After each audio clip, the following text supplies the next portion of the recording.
¿Qué tal? Buenas tardes, noches ya. Toda persona que esté viendo esto, les agradezco por su tiempo, les agradezco por estar aquí.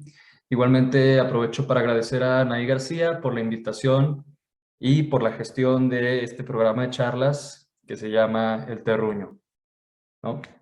Y bueno, esto que se llama Espacio y Cambio. Digo esto porque no me atrevo a llamarle charla ni conferencia, pero sí tal vez una presentación, una divulgación, una invitación a explorar y conocer una línea pues discursiva o perceptual con respecto a la arquitectura y al espacio que personalmente pues he tratado de explorar en investigación y práctica y que pues esta línea o esta noción, esta percepción con respecto al espacio de la arquitectura realmente afecta pues la manera en la que nos relacionamos con los espacios que nos rodean, ¿no? Entonces creo que nos concierne a todos. Es importante también decir que aquí se usarán algunos conceptos que vienen desde la teoría y la disciplina de la arquitectura, pero siempre se hablará pues de acercamientos al espacio en general de una manera digerible y entendible, inclusive fuera de la disciplina, ¿no? Para que no sea un problema. Y bueno, para situar un poco esto, eh, que se llama espacio y cambio, repito, en el sentido más amplio, bueno, esto tiene que ver con que en el sentido más amplio, el espacio o la arquitectura suele ser entendida pues a partir de lo sólido y lo definido, ¿no? Una serie de elementos arquitectónicos que son muros, columnas, losas, traves, como vemos en la imagen de la izquierda, son utilizadas para refugiarse de la intemperie y responder a las condiciones que arroja el contexto, una serie de condiciones definidas y claramente identificadas dentro de esta noción pues habitual de la arquitectura, ¿no? Como podemos ver en la imagen de la izquierda, ¿no? Las condiciones contextuales son el clima, el paisaje, las vistas, etcétera, y entonces se articula una serie de elementos arquitectónicos, como dije, para refugiarse a la intemperie y responder a esas condiciones de una manera específica, ¿no? Sin embargo, ¿qué pasa si estas condiciones no están claramente identificadas y no son estáticas, no se van a quedar como están, sino que son cambiantes, ¿no? Como vemos en la imagen de la derecha, el número 6, ¿qué pasa si aceptamos el cambio como inevitable? Y entonces, pues las condiciones no son entendidas como definidas y lineales, sino cambiantes y complejas, ¿no? ¿Qué pasa cuando el contexto no arroja condiciones que son las mismas y que se van a mantener como están, sólidas, lineales, definidas, sino que cambian, ¿no? Y entonces, ¿cómo se puede entender pues el espacio a partir del cambio? ¿No? Esa es la pregunta. ¿Cómo podemos entender el híbrido complejo del cambio y el espacio? ¿No? Entonces, tratando de un poquito darle forma a este cuestionamiento y situar esta noción de espacio y cambio, aquí se presentan pues 10 notas sobre el espacio y el cambio de manera progresiva, pero no de manera temporal, ¿no? Cada una de estas notas tiene que ver con una noción o una manera de entender, de relacionarse con el espacio, eh, y cada una va creciendo en complejidad, desde lo más simple a lo más complejo, hasta llegar a espacio y cambio, ¿no? Entonces, las primeras nociones son nociones bastante habituales o simples de ver el espacio, y a medida que avanzamos, pues van creciendo en complejidad, ¿no? Es importante decir que estas nociones no son realmente la teoría histórica de la arquitectura, sino que son nociones que me sirven a mí para explicar pues de lo que vamos a tratar aquí, ¿no? En esto. Y bueno, estas son las 10 notas que decía, literalmente, pues les llamo notas porque eso son. Esto empezó siendo un documento en la nube en la que se fueron vaciando esta serie de inquietudes, esta serie de lógicas, de maneras de entender el espacio y la relación que tenemos con él, eh, hasta llegar pues a la número 10 que ya trata con el espacio y cambio, ¿no? Entonces aquí me voy a apoyar de esta serie de notas para hacer una introducción rápidamente, situar la noción de espacio y cambio y después como vemos ahí, vamos a pasar a analizar dos escenarios en los que se tuvo la oportunidad de explorar esta noción de cómo es un espacio que responde al cambio, ¿no?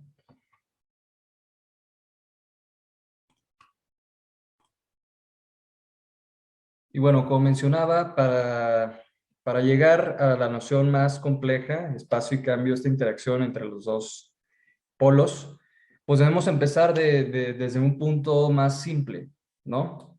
Tenemos esta frase en la pantalla presentada adrede, con un tamaño de letra pues bastante pequeño, como reduciéndola, que dice: la arquitectura no es más que una forma de música congelada, ¿no? Dice el filósofo Goethe.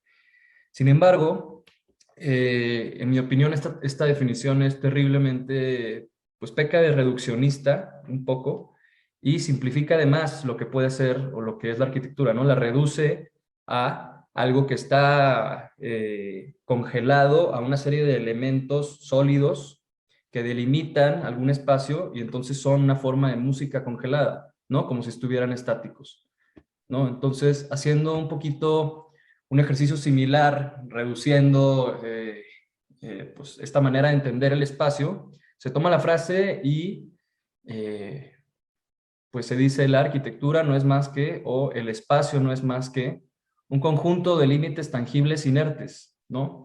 Bajo esta lógica, lo que hace un espacio, lo que le da cabida a un espacio son los límites inertes, tangibles, que definen ese espacio, ¿no? Como veíamos en la primera imagen.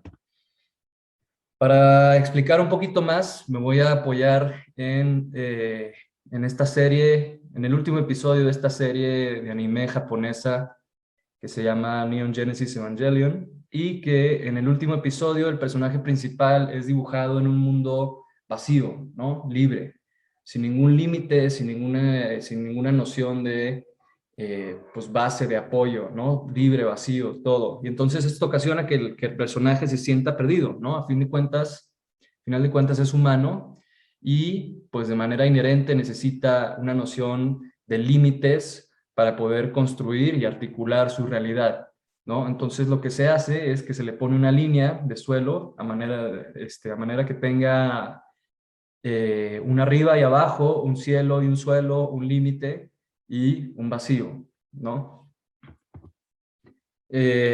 Siguiendo con esta misma noción de espacio estático, eh, pues tenemos dentro de la teoría de la arquitectura a Juhani Palasma, ¿no? Juhani Palasma es uno de los exponentes o defensores eh, pues más conocidos de un tipo de arquitectura que promueve el uso del sentido del tacto como sentido primordial para vivir esa arquitectura, ¿no? Sobre los ojos, el tacto sobre los ojos, ¿no? Y dice la segunda frase que tenemos ahí en este libro, que es bastante conocido: el ojo es el órgano de la distancia y de la separación, mientras que el tacto lo es de la cercanía, la intimidad y el afecto. El ojo inspecciona, controla e investiga, mientras que el tacto se acerca y acaricia, ¿no? Y dentro de este libro se hace pues bastante amplia referencia a esta pintura de Caravaggio, La incredulidad de Santo Tomás, que aunque no necesariamente personalmente esté de acuerdo con esta definición, esta manera de entender la arquitectura,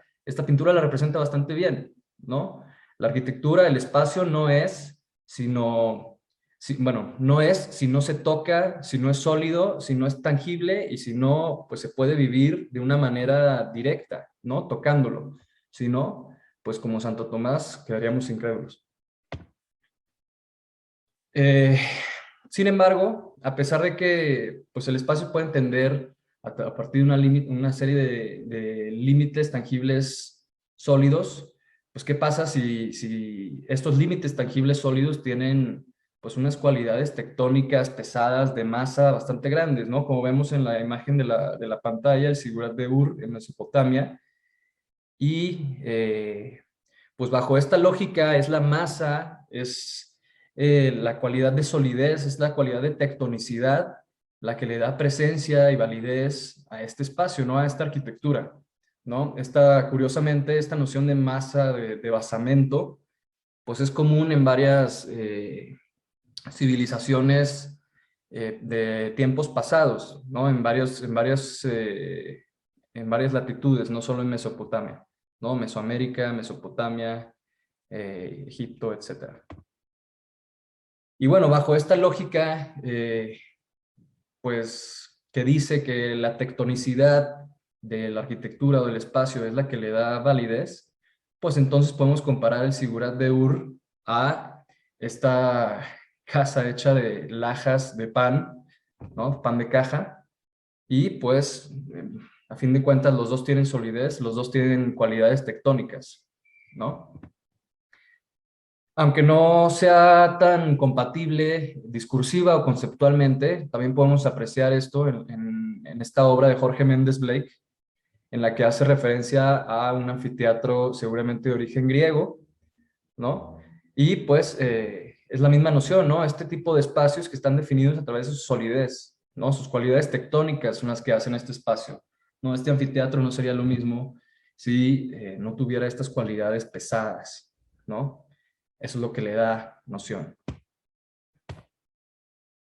Y bueno, independientemente, o bueno, además de la masa, ¿qué pasa si se rebasa esa cualidad de utilizar la masa o la tectonicidad y más bien se utiliza el capital simbólico, ¿no? De un edificio o de un espacio para darle validez, ¿no? Aquí tenemos en la pantalla el cenotafio de Isaac Newton por Boulez, este arquitecto que pues proponía muchos proyectos con cualidades monumentales. Podemos ver el tamaño de esto apreciando esta línea de árboles que se llaman encinos que llegan a crecer pues, varios metros, alrededor de 5 por ahí, y pues nos podemos hacer una idea de la escala de esto, ¿no?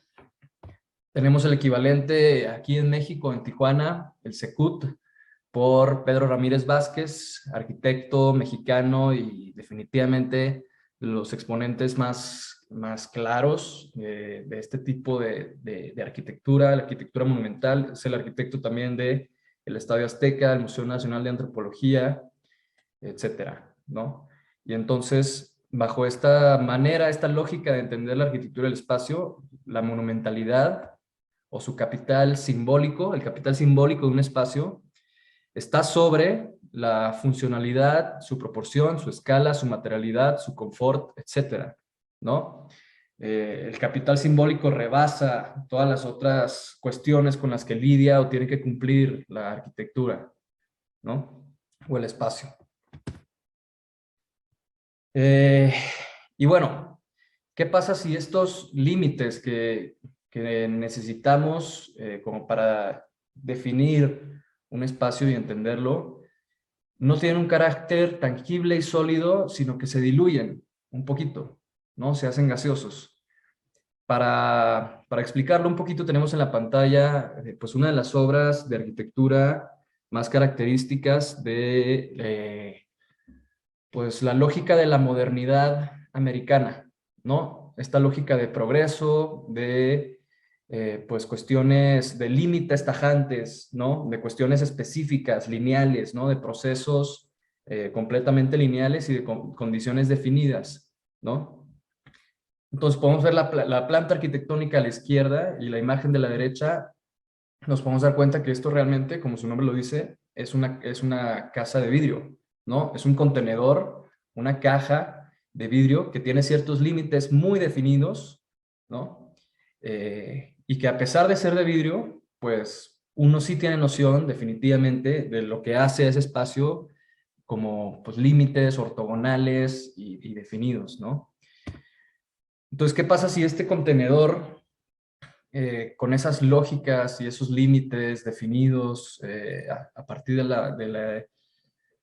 eh, del paradigma de la modernidad, pues pierde esas cualidades, ¿no? ¿Qué pasa si se diluyen sus límites, se diluyen esos planos de vidrio que pues delimitaban ese espacio y hacían ese contenedor y hacían esa caja?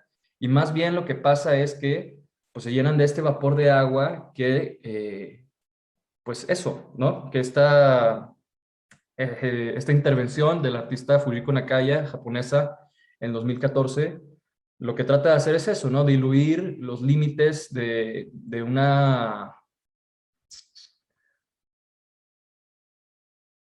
pues sí, de un paradigma, diluir los límites de un paradigma reflejado en un espacio para, pues, poder leer ese espacio de otra manera, ¿no?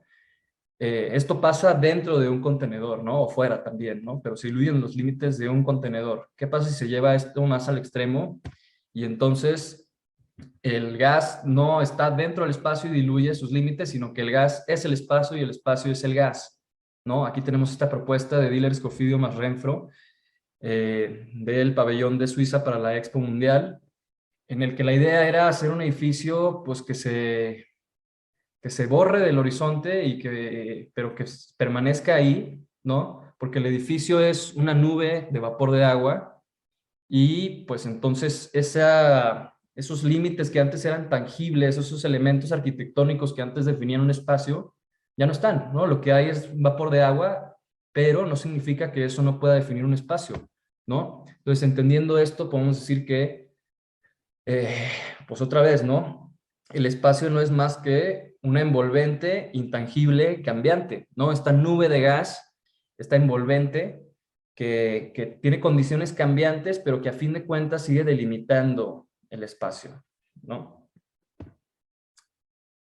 Llevando esto un poquito más al extremo, pues ¿qué pasa si entonces las condiciones de cambio no están en la envolvente o en el elemento que limita el espacio y que lo define, sino en las condiciones que arroja el contexto que definen la manera de entender ese espacio, ¿no? ¿Qué pasa si de repente un contenedor se pierde, se expande este espacio hacia el paisaje y entonces las condiciones de cambio de ese paisaje se hacen mucho más claras, ¿no?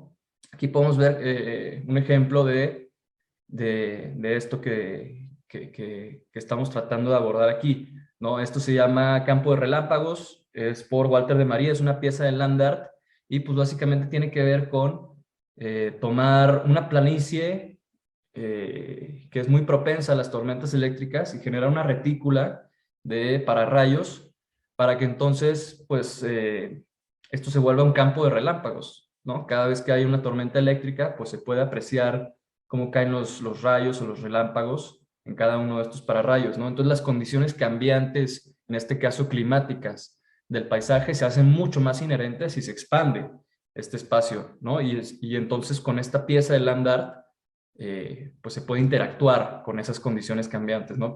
Comenzamos a acercarnos, como podemos ver, a esta noción de espacio y cambio, ¿no? Poco a poco. Y bueno, 2 años después de que se hizo la pieza o la pieza de land art ya platicamos, la curadora Rosalind Krauss utilizó este diagrama para explicar lo que es el land art, ¿no? Las relaciones entre el paisaje, la arquitectura, el no paisaje y la no arquitectura, la complejidad y lo neutro que tiene, y pues dónde se sitúa el land art, ¿no? Ella define el land art como dice el nombre de este diagrama, eh, pues como la escultura en el campo expandido, ¿no? Un espacio que se expande, que permite observar, o bueno, hacer evidentes las condiciones de cambio de ese espacio y entonces hacer una escultura que interactúe con esas condiciones, ¿no? Aquí tenemos otros dos ejemplos de Robert Smithson, otro de los claros ejemplos.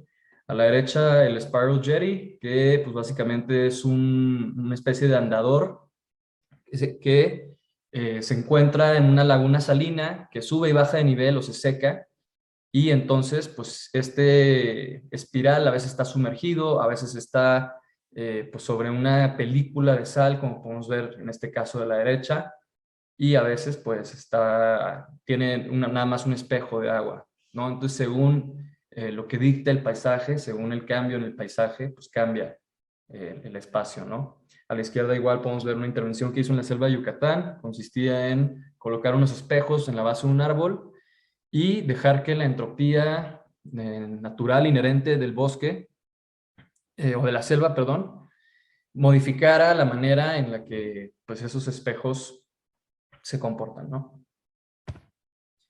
Y bueno, regresando un poquito a este diagrama de Rosalind Krauss, nos damos cuenta que, pues lo que decíamos, ¿no? El espacio expandido permite tangibilizar el cambio e interactuar con él, ¿no? Se hace mucho más clara esta noción. Y bueno,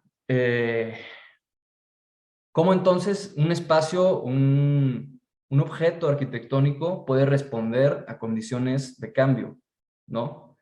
¿Qué pasa si el espacio es adaptable? Entonces, ¿no? Aquí tenemos en la pantalla uno de los primeros casos o uno de los primeros intentos por hacer pues arquitectura adaptable, y podemos ver claramente en la planta arquitectónica de la izquierda que los espacios de esta casa no están nombrados o definidos a partir de el nombre de un espacio que pues de alguna manera dicta las actividades o las características que va a tener ese lugar, ¿no? Recámara, ¿no?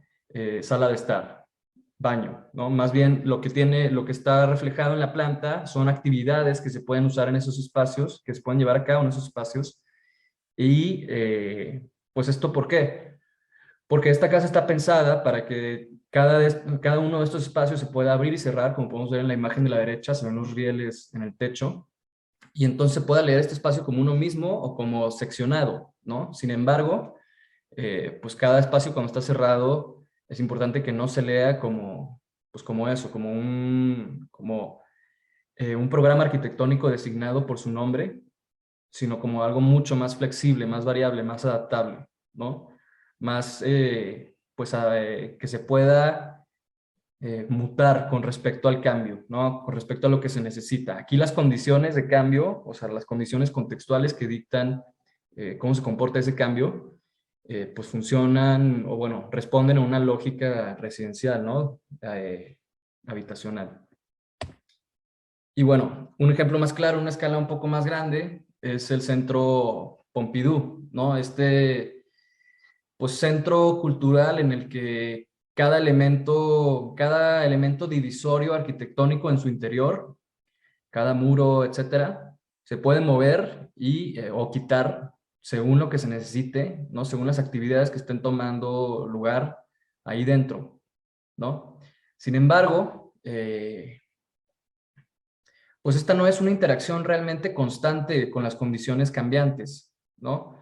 Simplemente se toman una serie de elementos pues, arquitectónicos que siguen siendo estos límites, este conjunto de límites tangibles, y se configuran, ¿no? Entonces, bajo esta lógica, podemos decir que el espacio no es más que un conjunto de límites tangibles configurables, ¿no? Pero realmente no hay una interacción constante con el cambio, con las condiciones de cambio. Entonces, pues llegamos a esta pregunta, ¿no? ¿Cómo interactuar espacialmente pues con la entropía, ¿no? Decíamos, ¿cómo sería un híbrido entre el espacio y el cambio, ¿no? ¿Qué pasa si estas condiciones que arroja el contexto sobre las que se tiene que basar uno para definir un espacio, las características de un espacio, no son condiciones definidas, ¿no? ¿Qué pasa si son condiciones cambiantes, condiciones líquidas, condiciones complejas, no lineales, ¿no? ¿Cómo se vería ese espacio y cómo se interactúa constantemente con el cambio, ¿no?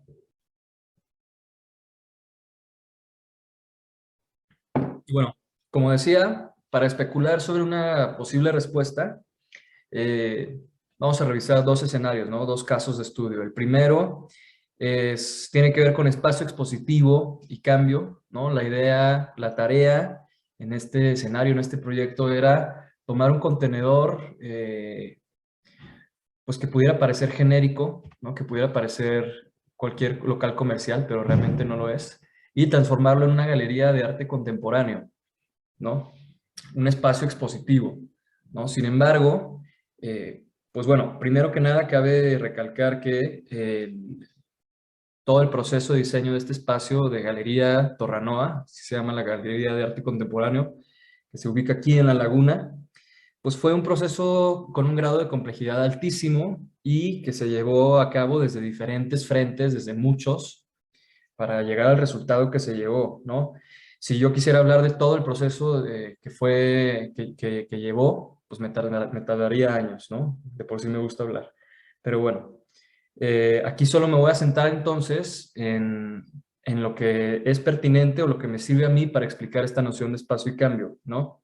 Que pues básicamente son las condiciones que nos arrojaba el hecho de que este espacio tuviera que ser transformado en una galería de arte contemporáneo, ¿no? Son dos condiciones en las que yo voy a hacer énfasis, dos condiciones de cambio. La primera es que una galería de arte contemporáneo pues responde a un esquema, a una lógica temporal pues casi cíclica, ¿no? De cambio, de que se tiene que estar actualizando el espacio, o el espacio tiene que ir más allá nada más de soportar, sino interactuar con esos esquemas temporales, con esas actividades que se van dando. De repente hay talleres, de repente hay una exposición, de repente se exponen otro tipo de productos artísticos, ¿no? Y entonces esa lógica temporal obliga a que el espacio no pueda ser estático, sino que tenga que interactuar con el cambio, ¿no? La segunda es la condición de que pues, este espacio tendría que soportar o acoger o exponer pues, productos artísticos con formatos, tamaños y características variadas, ¿no?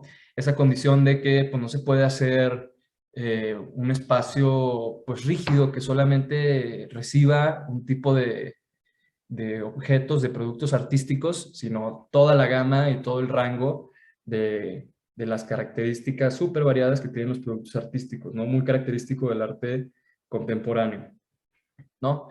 Y entonces la idea era tomar estas 4 paredes y 2 losas y transformarlo en una galería de arte contemporáneo, ¿no? Y bueno, como podemos ver en la planta arquitectónica, pues lo mismo, ¿no? Lo que decía, dentro de estas 4 paredes, o bueno, 6 si contamos el baño, lo que pasaba dentro de ello, pues no podía ser algo estático, sólido, que se quedara ahí permanentemente, ¿no? Sino que tenía que ser algo más con características, pues, líquidas, ¿no? Que cambie de forma constantemente según, pues, la forma que tenga su contenedor o las condiciones que le dan forma, ¿no? En este caso. Y bueno, este ejercicio gráfico más o menos explica lo que decía de las lógicas temporales y los productos con diferentes formatos, tamaños, etcétera. Pues son 3 escenarios en los que se acogen, bueno, funciona diferente el espacio, ¿no? Y entonces, ¿cómo puede el espacio tener pues una serie de herramientas para responder a este cambio, para interactuar con este cambio constantemente, ¿no? Y nos dimos cuenta, llegamos a la conclusión de que pues la respuesta un poco en este caso específico pues estaba en responder de manera sistémica, ¿no? En generar no una herramienta o dos, sino un conjunto de herramientas que se relacionan entre sí y que juntas forman un sistema que puede interactuar con este cambio de manera pues constante, ¿no?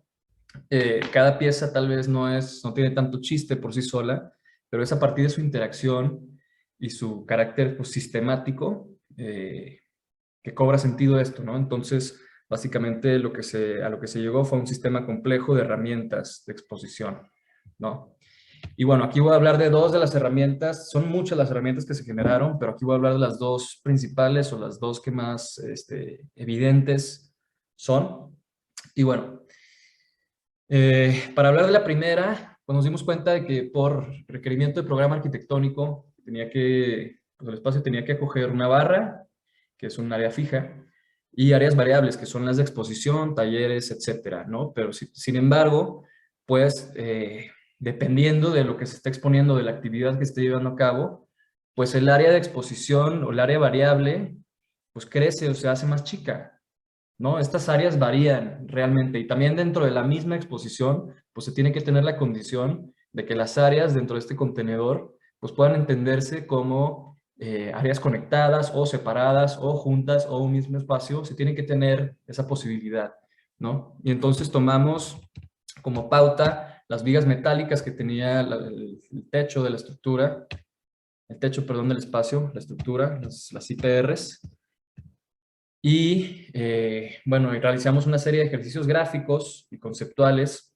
que, pues, al hacerlo nos dimos cuenta que necesitamos lograr una noción de espacio, o sea, que se leyera la espacialidad del contenedor completa, pero también se leyeran las áreas diferentes en las que está organizado según lo que esté pasando dentro, ¿no? Porque por las dimensiones, pues, reducidas, no podíamos generar divisiones tan tajantes porque aparte pues son divisiones sólidas, ¿no? Realmente no se mueven, no interactúan con el cambio.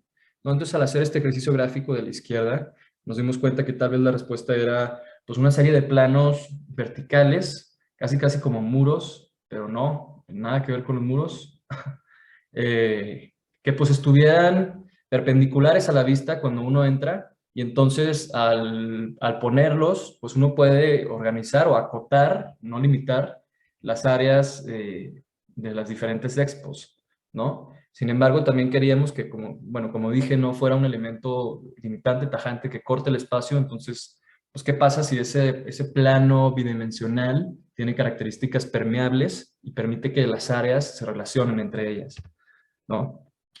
Y a la herramienta que llegamos fue pues un elemento textil que se colgara de estas vigas metálicas y que el área en medio de cada dos vigas pues fuera leída como un área, ¿no? Sin embargo, también pues se pueden colgar una tela en una viga y tres vigas para allá otra tela, ¿no? El espacio es más grande, ¿no? Y entonces toda esta, o sea, lo que nos permite esto es tener pues áreas configurables, ¿no? Por medio de estos planos espaciales. Y estos planos bidimensionales, perdón. Y bueno, también llegamos a la conclusión de que se necesitaba, ya podíamos organizar o acotar las áreas del espacio dentro del contenedor, pero necesitábamos una herramienta que tratara directamente con esta condición, pues casi museográfica, ¿no? De que los objetos, los productos artísticos que iba a coger ese espacio, pues tienen características y formatos y tamaños y demás variados, ¿no? Sin embargo, pues también queríamos que fuera un elemento que tampoco rompiera esa espacialidad completa del contenedor y que pues fuera un elemento que se pudiera relacionar con otros de su mismo tipo, ¿no? No solo un elemento que funcione solo, sino en sistema, ¿no? Estos son varios escenarios que nos imaginamos y pues después de mucha investigación y muchas opciones, a la que llegamos fue a esta, ¿no? Puntales metálicos. Esos puntales que son pues básicamente como unos soportes verticales que se usan en obras de construcción cuando una losa se está secando arriba, cuando se está rigidizando el concreto, ¿no? Entonces se ponen estos tubos, uno llega, lo apoya en el piso, esto se expande, ¿no? Entonces lo sube, lo tensa y queda comprimido entre la losa de abajo y la de arriba, ¿no? Y soporta lo de arriba. Una vez que se seque el concreto, esto se quita y se puede usar en otra obra, ¿no? Y entonces, pues realmente es un elemento, le pudimos sacar mucho provecho porque pues cumple con todas las características que queríamos, ¿no? Se puede hacer aquí, puede poner uno solo, se puede poner uno solo y se cuelga un cuadro, ¿no? Se pueden poner cuatro, se le pone una tarima y se soporta una escultura. Se puede soportar un proyector para audiovisuales, ¿no? También se puede pues, hacer como una división o un muro permeable con barrotes, ¿no? En fin, las posibilidades son pues casi infinitas justo por eso, porque es un elemento que funciona o que su lógica, lo que le da validez es su interacción con los otros elementos, no el elemento como tal solo, ¿no? Y bueno, al juntar los dos tenemos esto, ¿no? El sistema de herramientas que yo mencionaba, ¿no? Este sistema complejo de herramientas de exposición y que al juntar las dos, pues tenemos posibilidades, o sea, las formas que puede tomar el espacio según lo que pase adentro, el cambio con el que tiene que interactuar, pues son casi infinitas, ¿no? Es como un sistema abierto, ¿no? Estas son algunas imágenes. Ahí podemos ver, por ejemplo, el plano textil que decíamos, que se cuelga de las vigas y que se tensa y pues que puede ayudar a articular las áreas o acotarlas o a designarlas, ¿no? También se ven los puntales, a la imagen de la derecha como en su caja de herramientas que igual designamos. A la izquierda podemos ver cómo se puede colgar un cuadro en un puntal. A la derecha, bueno, en la imagen que sigue, podemos ver la tela ya tensada y cómo se organizan las áreas, pero se sigue leyendo el mismo espacio completo, ¿no? De alguna manera. Igual vemos cómo los puntales pueden lograr una división y hasta la derecha, pues los diferentes formatos que se pueden acoger, aunque pueden ser mucho, mucho más variados, ¿no? Y bueno, como segundo escenario, tenemos el paisaje líquido. Este escenario, este caso de estudio forma parte de una investigación académica personal, es parte de mi tesis de licenciatura y pues lo vamos a revisar rápido para no tomarnos mucho tiempo. Y bueno, Básicamente, la investigación o la tesis tiene dos partes, ¿no? Una investigación que reconoce el paisaje universitario de San Andrés Cholula como siempre cambiante y siempre en un estado, pues, constante de actualización, ¿no? Para nada es un paisaje que se queda estático y que es identificado, es reconocido a partir de su estaticidad o de su estado, pues, perpetuo, ¿no? Entonces, a partir de la primera parte del reconocimiento, el entendimiento de este fenómeno, el producto fue un sistema complejo que muestra, pues como lo dice ahí abajo, el cambio maleable, una condición que rodea y define el paisaje universitario de San Andrés Cholula. Esto tiene que ver con, pues, los grupos demográficos que hay, estudiantes que van y vuelven cada ciclo escolar y que, pues, son un grupo demográfico bastante volátil, y eso hace que el paisaje que los acoge, pues, también sea volátil y cambiante. Pero también tiene que ver con, pues, otros grupos demográficos, ¿no? Turistas, locales, etcétera. Tiene que ver con economía, con una cuestión económica, con cómo la economía responde a esas lógicas temporales, pues, escolares realmente, según la universidad, y también al ir y venir de turistas, cómo la economía mercantiliza la localidad, etcétera, ¿no? Y también tiene que ver con una cuestión de localidad, ¿no? ¿Qué significa ser ciudadano de San Andrés Cholula? ¿No? Uno cuando es estudiante también y vive ahí algunos años, también es ciudadano de San Andrés Cholula, ¿no? Y bueno, al entender todo esto, que son realmente las condiciones de cambio que arroja el contexto, eh, pues la segunda parte de la investigación era arquitectura que respondiera a ese paisaje cambiante o ese paisaje líquido, así se llamó, así se le designó a San Andrés Cholula, a las condiciones cambiantes de ese paisaje líquido, ¿no? Arquitectura que interactúe con eso, ¿no? Con esas condiciones específicas de San Andrés Cholula, ¿no? Entonces aquí a lo que se llegó fue, pues, plantear varios sistemas de elementos arquitectónicos que interactúan con el cambio, ¿no?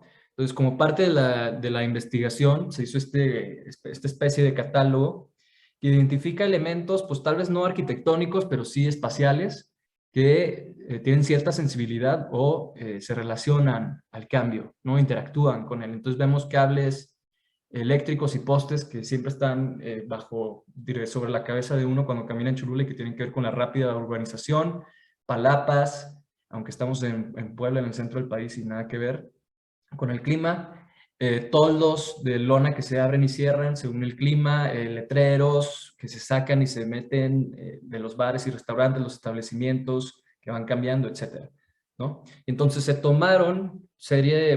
plantearon tres escenarios muy característicos que necesitan, que arrojan condiciones de cambio inherentes de San Andrés Cholula, y se tomaron varios de estos elementos para formar sistemas que generaran objetos arquitectónicos que interactuaran con ese cambio, ¿no? Entonces, el primer escenario es una estructura para un tianguis, una fiesta parroquial, y como decía, pues aquí se ven en la foto los cables que siempre están sobre la cabeza de uno, ¿no? Estos tianguis o fiestas parroquiales, lo que pasa es que cierran la calle y pues montan sus toldos para vender comida, para hacer sus fiestas parroquiales, etcétera, ¿no? Y entonces, ¿qué pasa si se toma este poste con este cable como elemento puntual y pues se puede sostener así, se puede cambiar, se puede mover de lugar y se puede sostener tensando los cables, ¿no? Y deteniéndolo. ¿Y qué pasa si de pronto se empiezan a articular varios postes y se crea esta red de cables sobre la cabeza de uno, que pues puede servir de alguna manera como alguna especie de transición entre el vacío del cielo y pues uno, ¿no? Una persona de uno. Y pues qué pasa si también se le puede poner una cubierta sobre eso y puede servir como estructura para los tianguis o las fiestas parroquiales, ¿no? ¿Qué pasa si se organizan en retículas diferentes según las dimensiones de la calle, según lo que se vaya a hacer, si es puestos de comida, si es fiesta parroquial, si es solamente para sombra, ¿no? Y entonces se puede hacer esto, ¿no? Con el mismo elemento organizado, interactuando con sí mismo de otras maneras, pues varios resultados diferentes, ¿no? Según lo que se necesite, según las condiciones de cambio. Estos son los resultados que vemos. Ejemplo 1, otro ejemplo, otra posibilidad, otra. Y aquí los vemos ya pues, en posible uso, ¿no? que está acomodado de manera que tenga lonas que tienen cambios de nivel y entonces permite la ventilación y la entrada de luz, pues se puede usar para los puestos de comida, ¿no? Porque se necesita eso, ventilación y luz, ¿no? Este otro que es más, no tiene una cubierta, sino que es nada más pues el cruzamiento de los cables, pues se puede usar para colgar los adornos y luces navideñas que son muy pues características de las celebraciones de las fiestas acá, ¿no? Y no solo navideñas, las luces y los fuegos artificiales son muy característicos. O este, ¿no? Que es un poquito más libre, solo se tienen 2 filas perimetrales y en medio puede pasar lo que sea. Como segundo escenario tenemos un kiosco turístico multiperformático y pues Cholula es un pueblo mágico y como decía también vive del turismo, sin embargo las experiencias turísticas pues a veces son muy puntuales, muy limitadas y pues solo tienen que ver con pues lucrar de alguna manera, ¿no? Entonces, cómo se vuelve esa experiencia turística? Pues algo más complejo, algo más que interactúe con el paisaje, ¿no? Y que también responda al cambio, ¿no? Al clima, a las condiciones cambiantes, a los diferentes usuarios, ¿no? Etcétera.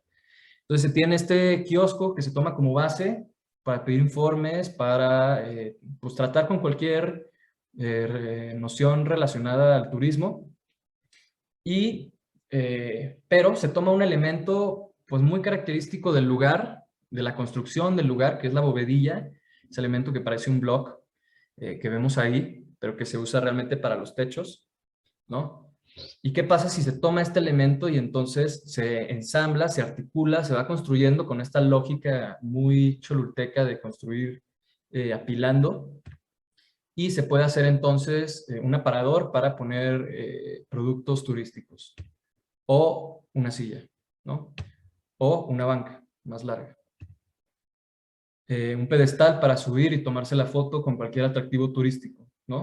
O una celosía para generar sombra según el clima que haya y protegerse de las condiciones, ¿no? Lo que hace esto es, como decía, redondear un poquito más, o bueno, no redondear, sino complejizar un poquito más la estructura, diré, la experiencia de el kiosco turístico, que es muy común, y pues relacionarla más con el contexto cambiante, ¿no? Aquí se ve ya en uso, ¿no? Como tercer escenario tenemos un bar, galería para estudiantes universitarios, para la Universidad de las Américas Puebla, la universidad a la que asisten todos estos estudiantes que viven en San Andrés Cholula. Y bueno, se planteó un bar porque ya la universidad tiene un proyecto de un bar para los estudiantes, pero realmente, pues personalmente no estoy de acuerdo con la propuesta. Y pues por otras razones, ¿no? Para explorar los estilos de vida de los universitarios y la relación que tiene con el cambio en el paisaje, ¿no? Entonces, este es el croquis de la idea en general del bar para los estudiantes. Es una gran barra así longitudinal que está formada por módulos con diferente carácter. Unos son barra, otros son banca, otros son una rampa para acostarse, otros son un graderío para ver cualquier partido o actividad que haya ahí. Y entonces esta barra se puede desmontar, estos módulos se pueden desmontar y montar en otro lado, ¿no? Es algo bastante, pues, móvil, pero también interactúa con las condiciones de cambio, ¿no? ¿Qué pasa si se necesita poner en otro lado de la universidad? Pues se cambia, no pasa nada. Realmente atiende a las condiciones de cambio que dictan los estudiantes y la universidad, ¿no?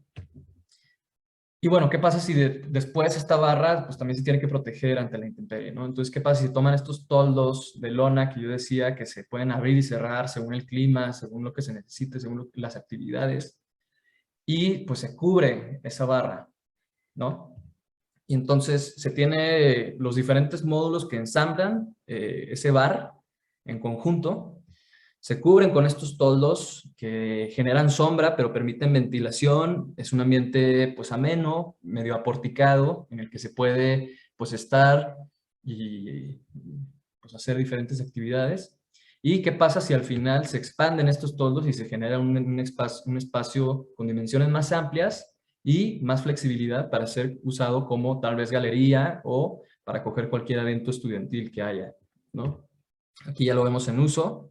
Como decíamos, ahí se ven las coronas, los estudiantes ahí pues echados, viendo solamente, pasando tiempo entre clases, etcétera, ¿no?